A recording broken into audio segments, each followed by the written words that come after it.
ओम नमो भगवते वासुदेवाय नमः। आज हम बृहस्पतिवार व्रत कथा सुनेंगे। बृहस्पतिवार का दिन भगवान विष्णु को समर्पित है। कहते हैं कि जो व्यक्ति हर गुरुवार भगवान विष्णु की पूजा करता है और गुरुवार की कथा सुनता है, गुरु बृहस्पति की और भगवान विष्णु की कृपा से उनकी सभी परेशानियां दूर हो जाती हैं। प्राचीन समय की बात है। भारतवर्ष में एक राजा राज्य करता था। वह बड़ा प्रतापी और दानी था। वह नित्य गरीबों और ब्राह्मणों की सेवा सहायता करता था।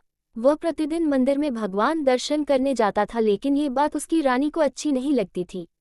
वह न ही पूजन करती थी और न ही दान करने में उसका मन लगता था। एक दिन राजा शिकार खेलने वन को गए हुए थे तो रानी और दासी महल में अकेली थी। उसी समय बृहस्पतिदेव साधु भेष में राजा के महल में भिक्षा के लिए गए और भिक्षा मांगी तो रानी ने भिक्षा देने से मन कर दिया। रानी ने कहा कि हे साधु महाराज, मैं तो दान पुण्य से तंग आ गई हूँ। इस कार्य के लिए मेरे पतिदेव ही बहुत है। अब आप ऐसी कृपा करें कि सारा धन नष्ट हो जाए तथा मैं आराम से रह सकूं। साधु ने कहा, देवी तुम तो बड़ी अजीब हो। धन और संतान से कौन दुखी होता है? इसकी तो सभी कामना करते हैं। पापी भी पुत्र और धन की इच्छा करते हैं। अगर तुम्हारे पास अधिक धन है तो भूखे मनुष्यों को भोजन कराओ, प्याव लगवाओ, ब्राह्मणों को दान दो, कुआं, तालाब, बावड़ी, बाग बगीचे आदि का निर्माण कराओ, मंदिर, पाठशाला, धर्मशाला बनवाकर दान दो, निर्धनों की कुंवारी कन्याओं का विवाह कराओ, साथ ही यज्ञ आदि कर्म करो, अपने धन को शुभ कार्यों में खर्च करो। ऐसे करने से तुम्हारा नाम परलोक में सार्थक होगा एवं स्वर्ग की प्राप्ति होगी। लेकिन रानी पर उपदेश का कोई प्रभाव न पड़ा। वह बोली, महाराज मुझे ऐसे धन की आवश्यकता नहीं जिसको मैं अन्य लोगों को दान दूं, जिसको रखने और संभालने में ही मेरा सारा समय नष्ट हो जाए। अब आप ऐसी कृपा करें कि सारा धन नष्ट हो जाए तथा मैं आराम से रह सकूं। साधु ने उत्तर दिया, यदि तुम्हारी ऐसी इच्छा है तो जैसा मैं तुम्हें बताता हूँ तुम वैसा ही करना। बृहस्पतिवार को घर को गोबर से लीपना, अपने केशों को पीली मिट्टी से धोना। राजा से कहना वह बृहस्पतिवार को हजामत बनवाए। भोजन में मांस मदिरा खाना और कपड़ा धोबी के यहाँ धुलने डालना। ऐसा करने से 7 बृहस्पतिवार में ही आपका सारा धन नष्ट हो जाएगा। इतना कहकर वह साधु महाराज वहां से अंतर्धान हो गए। इसके बाद रानी ने वही किया जो साधु ने बताया था। 3 बृहस्पतिवार ही बीते थे कि उसका समस्त धन संपत्ति नष्ट हो गया और भोजन के लिए राजा रानी तरसने लगे। तब एक दिन राजा ने रानी से कहा कि तुम यहाँ पर रहो, मैं दूसरे देश में चाकरी के लिए चला जाऊं, क्योंकि यहाँ पर मुझे सभी मनुष्य जानते हैं, इसलिए कोई कार्य नहीं कर सकता। देश चोरी परदेश भीख बराबर है। ऐसा कहकर राजा परदेश चला गया। वहां जंगल को जाता और लकड़ी काट कर लाता और शहर में बेचता। इस तरह जीवन व्यतीत करने लगा। इधर राजा के बिना रानी और दासी दुखी रहने लगी। किसी दिन भोजन मिलता और किसी दिन जल पीकर ही रह जाती। एक समय जब रानी और दासियों को 7 दिन बिना भोजन के रहना पड़ा तो रानी ने अपनी दासी से कहा, हे दासी, पास ही के नगर में मेरी बहन रहती है। वह बड़ी धनवान है। तू उसके पास जा और 5 सेर बेझर मान कर ले आ, ताकि कुछ समय के लिए थोड़ा बहुत गुजर बसर होए। दासी रानी की बहन के पास ही। उस दिन बृहस्पतिवार था। रानी का बहन उस समय बृहस्पतिवार की कथा सुन रही थी। दासी ने रानी की बहन को अपनी रानी का संदेश दिया, लेकिन रानी की बहन ने ही उत्तर नहीं दिया। जब दासी को रानी की बहन से ही उत्तर नहीं मिला तो वह बहुत दुखी। उसे क्रोध भी आया। दासी ने वापस आकर रानी को सारी बात बता दी। सुनकर रानी ने कहा कि है दासी, इसमें उसका कोई दोष नहीं है। जब बुरे दिन आते हैं तब कोई सहारा नहीं, अच्छे बुरे का पता विपत्ति में ही लगता है। जो ईश्वर की इच्छा होगी वही होगा, ये सब हमारे भाग्य का दोष है। ये सब कहकर रानी ने अपने भाग्य को कोसा।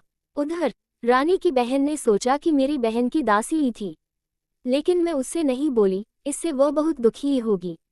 कथा सुनकर और पूजन समाप्त कर वह अपनी बहन के घर ही और कहने लगी, हे बहन, मैं बृहस्पतिवार का व्रत कर रही थी, तुम्हारी दासी ही, लेकिन जब तक कथा होती है तब तक न उठते हैं और न बोलते हैं, इसीलिए मैं नहीं बोली। कहो दासी क्यों ही थी? रानी बोली, बहन, हमारे घर अनाज नहीं था। ऐसा कहते कहते रानी की आंखें भरी। उसने दासियों समेत 7 दिन तक भूखा रहने की बात भी अपनी बहन को बता दी। इसीलिए मैंने दासी को तुम्हारे पास 5 सेर बेझर लेने के लिए भेजा था। रानी की बहन बोली, बहन देखो, बृहस्पति देव सबकी मनोकामना पूर्ण करते हैं। देखो, शायद तुम्हारे घर में अनाज रखा हो। पहले तो रानी को विश्वास नहीं हुआ, परंतु बहन के आग्रह करने पर उसने दासी को अंदर भेजा। दासी घर के अंदर ही तो वहां पर उसे एक घड़ा बेझर से भरा मिल गया। उसे बड़ी हैरानी हुई। उसने बाहर आकर रानी को बताया।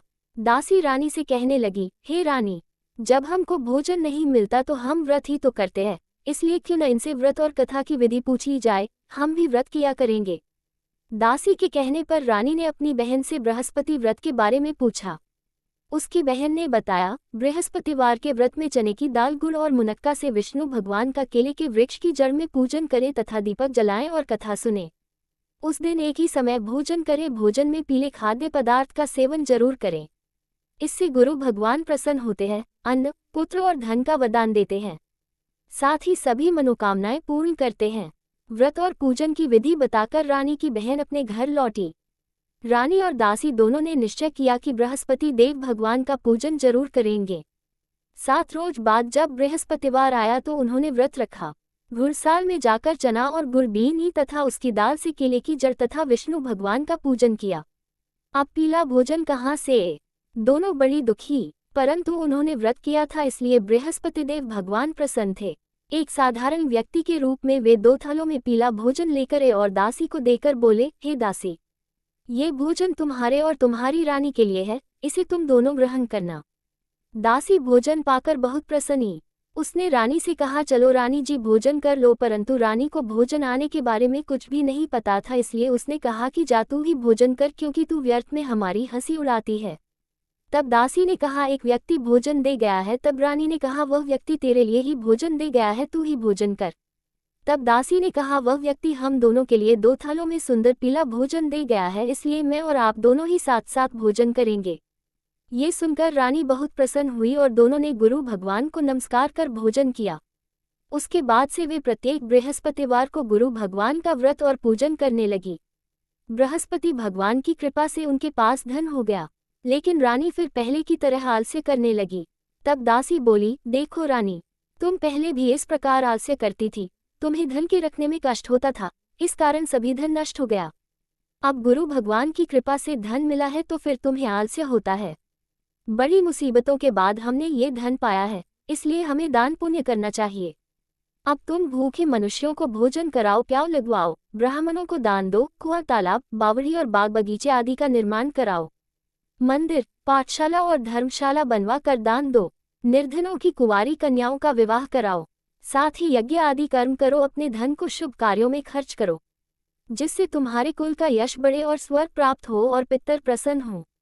दासी की बात मानकर रानी शुभ कर्म करने लगी, उसका यश फैलने लगा। एक दिन रानी और दासी आपस में विचार करने लगी कि न जाने राजा किस दशा में होंगे, उनकी ही खोज खबर भी नहीं है। उन्होंने श्रद्धापूर्वक बृहस्पति भगवान से प्रार्थना की कि राजा जहाँ कहीं भी हो, शीघ्र वापस आएं। उसी रात्रि को बृहस्पति देव ने राजा को स्वप्न में कहा कि हे राजा उठ, तेरी रानी तुझको याद करती है, अपने देश को लौट जा। राजा प्रातःकाल उठा और जंगल से लकड़ी काटने के लिए जंगल की ओर चल पड़ा।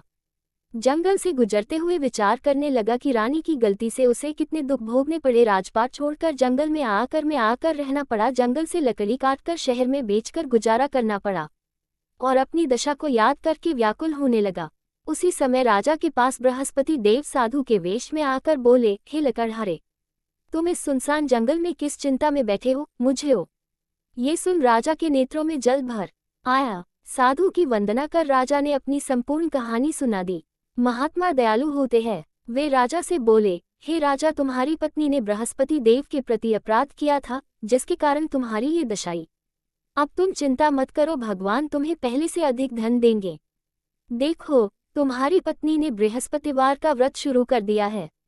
अब तुम भी बृहस्पतिवार के व्रत में चने की दाल, गुड़ और मुनक्का से विष्णु भगवान का केले के वृक्ष की जड़ में पूजन करो तथा दीपक जलाकर कथा सुनो। उस दिन एक ही समय भोजन करना, लेकिन भोजन में पीले खाद्य पदार्थ का सेवन जरूर करना। भगवान तुम्हारी सबों को पूर्ण करेंगे। साधु की बात सुनकर राजा बोला, हे प्रभु, लकड़ी बेचकर तो इतना पैसा ही नहीं बचता जिससे भोजन के उपरांत कुछ बचा सकूं। मैंने रात्रि में अपनी रानी को व्याकुल देखा है, मेरे पास ही साधन नहीं जिससे उसका समाचार जान सकूं। फिर मैं कौन सी कहानी कहूं, ये भी मुझको मालूम नहीं है। साधु ने कहा, हे राजा, मन में बृहस्पति भगवान के पूजन व्रत का निश्चय करो, वे स्वयं तुम्हारे लिए ही राह बना देंगे। बृहस्पतिवार के दिन तुम रोजाना की तरह लकड़ियां लेकर शहर में जाना। तुम्हें रोज से 2 गुना धन मिलेगा, जिससे तुम भली भांति भोजन कर लोगे तथा बृहस्पति देव की पूजा का सामान भी आ जाएगा। राजा ने ऐसा ही किया और उसको मनोवांछित फल की प्राप्ति हो गई। इस प्रकार जो भी यह कथा पढ़ता या सुनता है उसके सभी मनोरथ पूरे होते हैं।